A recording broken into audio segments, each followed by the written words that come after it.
The next morning, Jenna sat on the deck eating an English muffin, waiting for Andrea to show up. The branches of 2 giant sugar maples formed a canopy overhead. They waved gently in the breeze. It was an unusually clear and cool morning for late July. Gazing up at the branches, Jenna was suddenly reminded of her dream about the ghost tree, the same dream that had continued to haunt her night after night since her father's death. She could feel the pull of the forest, the helplessness of her own body as it was dragged along by the tangled mass of vines. She hated the sensation of being out of control. It terrified her. It was better not to think about the dream. Instead, she took another bite of her muffin and thought about Jason Friedman. And the first thing she did when she arrived at the pool a half hour later was look for him. But he was nowhere in sight. "Don't worry, he'll be here," Andrea whispered, as several of their friends crowded around them. Jenna hugged those she hadn't seen since the funeral, glad to see them. She felt, at least for a moment, as if nothing had changed, although she didn't try to kid herself.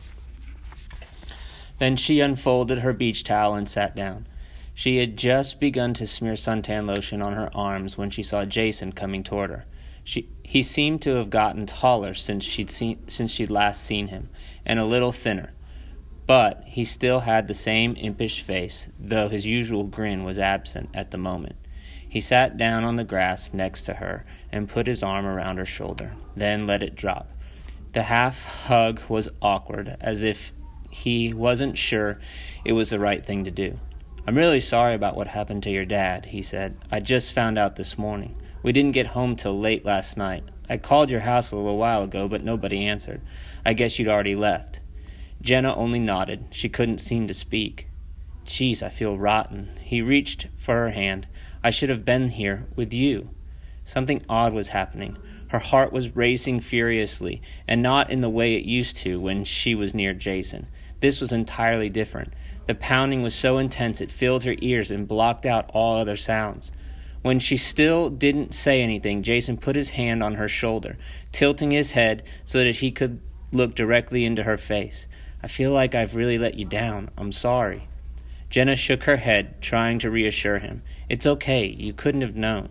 She found herself struggling to take a breath. "It must be tough." "It is." The words poured out in a whisper rush of trapped air.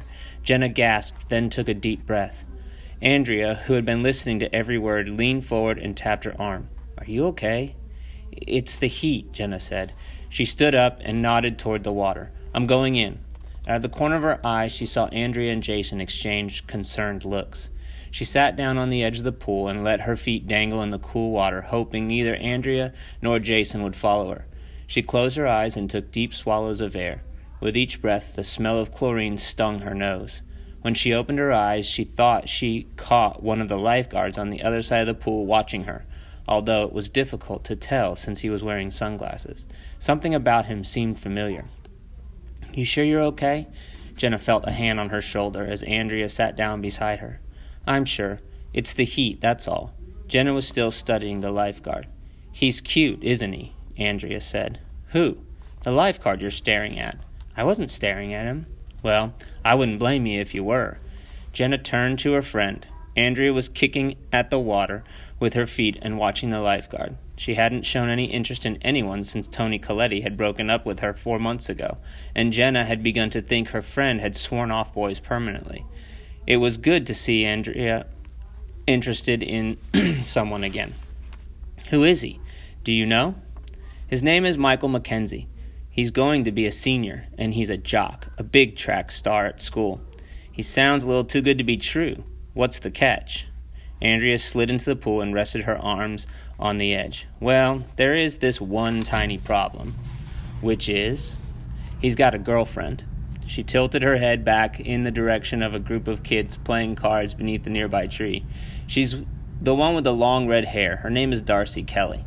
"You call that a tiny problem?" Andrea pursed her lips. "Okay, big problem." Jenna squinted to get a better look at Michael Mackenzie.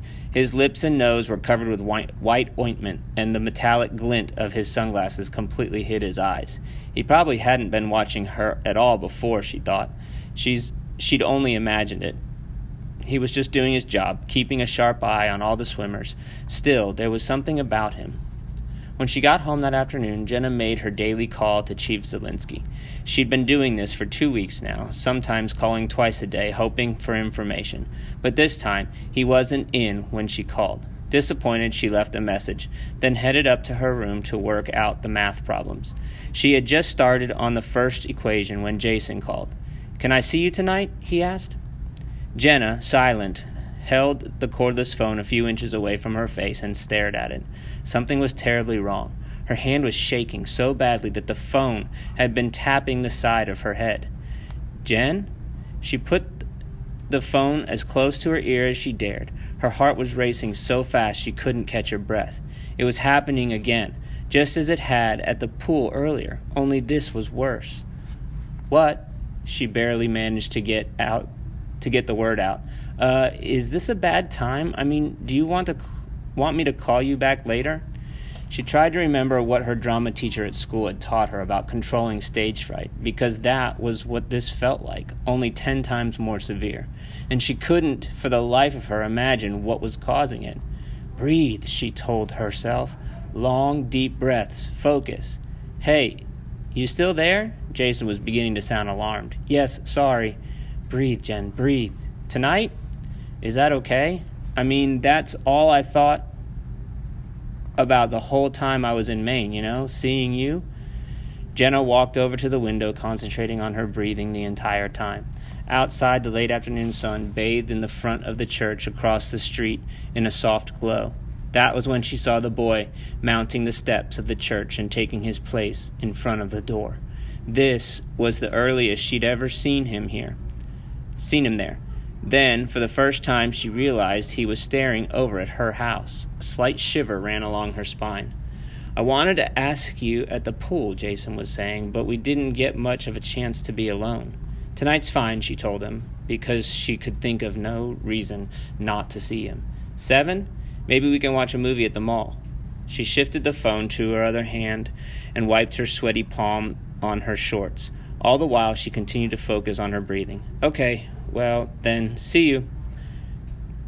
Relieved to have the awkward conversation over, Jenna hung up the phone. Then she turned her attention to the boy across the street. She thought he looked like the lifeguard from the pool, but she couldn't be absolutely sure. The boy was no longer staring at the house. He had curled himself into the same position she had seen him in many times, and each time he did, she was reminded of the hermit crabs curling into their scavenged shells that she sometimes found along the Nantucket beach near the Ward's summer rental. She could not have said why, but something deep inside her seemed to sense his pain. That was why she stood, her forehead pressed against the window screen, watching over the boy until she heard her mother's car in the driveway. Meredith Ward came through the back door, balancing 2 bags of groceries and her briefcase. Without a word, Jenna grabbed one of the bags and set it on the counter. Her mother began putting away the groceries, all the while grumbling about one of her clients. "The Potter woman at Fennel is going to drive me into an early grave," she announced, slamming 2 cans of soup onto one of the cabinet shelves. Then, as if she suddenly realized her unfortunate choice of words, she rested her palms on the kitchen counter and took a deep breath. "Sorry, bad day." Jenna knew the Fennel department store chain was one of her mother's biggest accounts. Want me to fix dinner?" she asked. Usually she wasn't this accommodating, but her mother looked thoroughly exhausted. Besides, she wanted to get dinner over with as soon as possible so that she'd have enough time to take a shower before Jason showed up. "Oh, would you?" Her mother seemed grateful. "I'd love to take a few laps in the pool and cool off." Then she laughed. "I guess you can tell I need cooling off." Her mother went upstairs and returned wearing her bathing suit and carrying a towel. "Make it something light, okay?" she said. "I'm not really all that hungry." From the kitchen window, Jenna watched as her mother stepped onto the diving board. Meredith Ward was an excellent swimmer and probably the most graceful diver Jenna had ever seen. She barely made a splash when she hit the water. After a few minutes, Jenna turned her attention to dinner. What could she make that was light? She began to rummage through the refrigerator. She finally decided on a simple salad and some yogurt with fruit and granola mixed up. She was adding fresh strawberries to the yogurt when her mother, a towel wrapped around her wet hair, came into the kitchen. "I needed that," she said. "There's absolutely nothing like a few laps across the pool to work out a little tension." She lifted her shoulders up to her ears a few times, then tipped her head first to the right, then to the left, stretching her muscles. Her mother glanced at the table. "That salad looks terrific." She reached into the cupboard for 2 glasses. "I'll pour us some iced tea." Jenna finished stirring the strawberries into the yogurt. Then she turned to set the bowl on the table. When she turned to set the bowl on the table, she realized her mother was still standing in front of the refrigerator. The glasses sat empty on the counter. "Mom?" Meredith Ward was staring at something on the refrigerator door. She lifted her hand as if it were made of concrete and pressed it against a sheet of paper. Jenna looked over her mother's shoulder. The door was plastered with photos, dentist and doctor appointment cards, lists, cartoons, and various clutter, all held in place by an assortment of magnets. She saw that her mother's hand was resting on a sheet of lined note paper. Jenna recognized her father's honey-do list. "Who crossed this off?" Her mother's voice barely audible. "Crossed what off?" But Jenna knew she was talking about the first item on the list, patch the leak in the roof. She wanted to snatch the paper from the door and tear it into 1,000 pieces. A deep, gut-wrenching moan came from her mother. It was so sudden and so startling that Jenna could only close her eyes and press her lips tightly together. And for one agonizing moment, the cry felt as if it were coming from her own body. When she opened her eyes, she saw her mother standing with her forehead against the refrigerator door, her hand still on the list, shaking with convulsive sobs. Jenna put her arms around her and led her to a chair. Then, because she needed to be doing something, she poured 2 glasses of iced tea and set them in front of her mother, along with a box of Kleenex. Meredith had stopped crying. She grabbed a handful of tissues and blew her nose. "It's strange, isn't it? That list has been there for weeks. I've been in and out of the refrigerator 100 times since that day, but I never even noticed. Then suddenly, there it is, staring me right in the face." Jenna wished she had thrown the list away that same morning she had crossed off the first chore.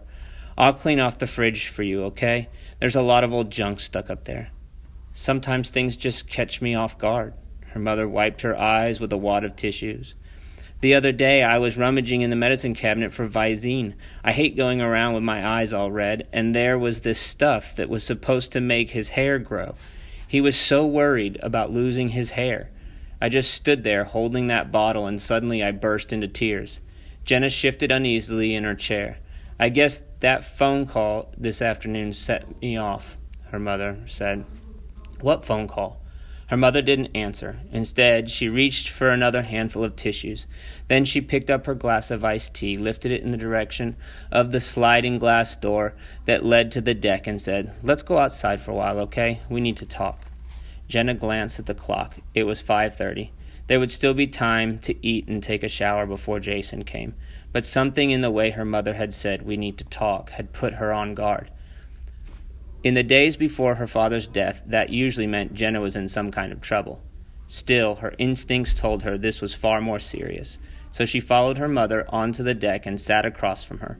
Her suspicions were confirmed when her mother leaned forward, gently rested her hands on Jenna's arm, and said that Chief Zielinski had called her at work that afternoon.